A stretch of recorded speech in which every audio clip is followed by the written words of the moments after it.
లేదు చాలా హంబుల్. ఆ ఫ్యామిలీ అంతా ఎక్స్ట్రీమ్లీ హంబుల్ ఫ్యామిలీ. నాకు స్పాట్ బాయ్స్ నుంచి అందరూ ఒక దగ్గర కూర్చొని తింటాం. ఇట్స్ నాట్ అసలు మాకు అలా ఎప్పుడు పిక్నిక్ అనిపిస్తుంది కానీ ఇట్స్ నెవర్ ఫెల్ట్ లైక్ ఒక పెద్ద ఫ్యామిలీ నుంచి వచ్చిన ఒక నెపోటిజం చాలా ఏం లేవు. క్లియర్ మైండ్తో వెళ్ళండి. It's beautiful love story. ప్రతి లవ్ స్టోరీలో మనకు ఒక టైప్ కాస్ట్ ఉంటుంది. హ్యాపీ ఎండింగ్ అంటే ఇలాగే ఉండాలి అని. ఆ స్టీరియో టైప్స్ని బ్రేక్ చేస్తుంది మా బబుల్ గమ్. ఒక హ్యాపీ ఎండింగ్ ఇలా కూడా ఉండొచ్చు అని మీరు చూసాక అర్థం అవుతుందండి. Thank you. రవికాంత్ గారితో పాటు మీరు వర్క్ చేయడానికి అంటే మీరు కూడా రైటర్ కదా, ఫస్ట్ హీరోగా రోషన్ అనుకున్నారా, వేరే హీరో అనుకునే రోషన్? లేదండి, యాక్చువల్ స్టోరీ ఉండే. అప్పుడు కలిసారు, రవికాంత్ కలిసినప్పుడు సుమ గారితో ఉన్నప్పుడు ఈ స్టోరీ ఉంది అన్నప్పుడు వాళ్ళకి నచ్చింది. యూత్ఫుల్ స్టోరీ కాబట్టి, యంగర్ జనరేషన్ కాబట్టి అలా స్టార్ట్ అయిందండి. అంటే రోషన్ తీసుకోవడానికి ఏమైనా స్పెసిఫిక్ రీజన్ ఏమైనా? అంటే రోషన్ పిచ్ చేయడం జరిగింది. ఇలా రోషన్ కోసం స్టోరీస్ తనకు ఇంకా చాలా మంది స్టోరీస్ పిచ్ చేయనప్పుడు ఈ స్టోరీ కూడా పిచ్ చేయడం జరిగింది రవికాంత్ డైరెక్టర్తో. సో వాళ్ళకి నచ్చింది. సో అక్కడ నుంచి టుక్ ఆఫ్ అండి. మీ రోల్ తీసుకోవడానికి? నా రోల్ యాక్చువల్లీ చాలా చిన్న రోల్ ఉన్నది. దాన్ని అంటే కొంచెం కాన్ఫ్లిక్ట్ ఇంక్రీజ్ చేయడానికి ఇంకా కొంచెం దాన్ని క్యారెక్టర్ యాడ్ చేసాం. ఇంకొంచెం దాన్ని కూడా అంటే విలన్ అంటే కొంచెం ఫన్ ఆస్పెక్ట్, ఇలా ఉంటాడు, ఇలా సెల్ఫ్ అబ్సెస్డ్గా ఉంటాడు అన్న యాంగిల్స్ అన్ని యాడ్ చేసాం. రాజీవ్ కనకాల గారు బెస్ట్ యాక్టర్ కదా, ఆయన షేడ్స్ ఏమైనా రోషన్ గారిలో కనిపించాయా పర్ఫార్మెన్స్? ఇమోషన్స్ లో డెఫినెట్లీ అండి. లైక్ ఆ కళ్ళులో నాకు రాజీవ్ సార్ కనపడతారు డెఫినెట్ గా. రాజీవ్ సార్ కళ్ళు అంటే లైక్ నాకు పర్సనలీ ఆయన కళ్ళుతో ఎక్స్పీరియన్స్ చాలా ఇష్టం. అది రోషన్ ఫుల్ ఆఫ్ చేస్తానని నాకు అనుకుంటున్నాను. సుమా గారి ఎనర్జీ అదంతా కూడా కనిపించింది. డెఫినెట్లీ మీరు డాన్స్ అంతా సుమా గారి ఎనర్జీ. ఆమె అది హంబుల్, లైక్ ఆమె చాలా హంబుల్ పర్సన్. ఆమె ఆ హంబుల్ రోషన్ డెఫినెట్ గా వచ్చింది. తను చాలా సినిమా అన్నట్టు లేదా పర్ఫార్మెన్స్? లేదు నాకైతే అసలు ఫస్ట్ సినిమా అన్నట్టు కూడా లేదు. ఆ ఫియర్ కూడా లేదు. ఇలా చెయ్యాలి, ఇలా చేస్తే మనకి ఆడియన్స్ నచ్చుతారు అన్న ఫియర్ కూడా లేదు. తను న్యాచురల్గా చేశాడు. చాలా లవ్ స్టోరీస్ వచ్చాయి కదా, దానికి దీనికి ఏంటి డిఫరెన్స్?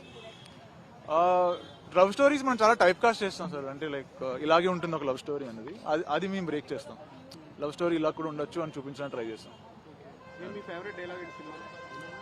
నా ఫేవరెట్ డైలాగ్ ఆనెస్ట్లీ మన చైతూ గారిదండి. అదే వాళ్ళ నాన్నగారిది. రెడీగా ఉండాలి, లైఫ్లో ప్రాబ్లమ్స్ వస్తుంటే జిమ్కి వెళ్ళి ఛాతీ కొద్ది. నాకు చాలా ఇష్టం అది. దేనికైనా ఫేస్ చేయడానికి రెడీగా ఉండాలి. ఆడియన్స్ రియాక్షన్, డైలాగ్స్ కానీ, కామెడీ సీన్స్ కానీ ఎలా అనిపించింది? ఎమోషన్స్ కానీ వండర్ఫుల్ అండి. లైక్ ఇప్పుడు చూసినప్పుడు మాత్రం నాకు కొన్ని సీన్స్కి అయితే చాలా బాగా పండింది అనుకుంటున్నాను. లైక్ ఇమోషనల్ సీన్ కూడా తను ఇజ్జత్ అయినా ఔకాత్ అయినా అన్నప్పుడు అది చాలా కనెక్ట్ అవుతుంది. మన అందరికీ కనెక్ట్ అవుతుంది. ఇన్ ది ఎండ్ మన అందరికీ రెస్పెక్ట్ కావాలి కదా. సిద్ధు టిల్లు వాళ్ళ బ్రదర్ ని ఫాదర్ క్యారెక్టర్ తీసుకోవడానికి రీజన్ ఏంటి? అది మేము జస్ట్ అక్కడ ఆడిషన్స్ కి చూస్తున్నామండి. మనకి తెలంగాణ స్పీకింగ్ పర్సన్ ఆయన వచ్చారు. ఆయన అసలు యుఎస్ నుంచి వచ్చారు. యుఎస్ నుంచి వచ్చి ఇలా ఇంత బేవత్సమైన యాక్టింగ్ చేస్తారని మాకు అర్థం లేదు. లైక్ ఆయన మేమైతే లిటరలీ ఒక టైమ్స్లో సీన్ రాసి కన్నా మీకు అంటే ఆయన క్యారీ చేశారు మొత్తం. అంటే రోషన్ ఓన్లీ లవ్ స్టోరీసే కాకుండా ఫ్యూచర్ లో మాస్ కానీ జానర్ తో సంబంధం లేకుండా అన్ని పర్ఫార్మ్ చేయగలడని నిరూపించుకున్నారా? మీకు థియేటర్ లో చూసినది ఏమనిపించింది? Definitely sir. లైక్ మీరు చూస్తే సినిమా చాలా షేడ్స్ ఉన్నాయి. మనకి మాస్ కూడా ఉంది, క్లాస్ ఉంది, ఫ్యాషన్ ఉంది, డాన్స్ ఉంది, ఫైట్స్ ఉన్నాయి. మనకి టిపికల్ మన కమర్షియల్ ఆస్పెక్ట్స్ అన్నీ ఉన్నాయి. సో అది ఫిట్ అవుతుంది అనుకుంటున్నాను. డెఫినెట్లీ లవ్ స్టోరీసే కదా, మాస్ సినిమా కూడా చేయగలరు.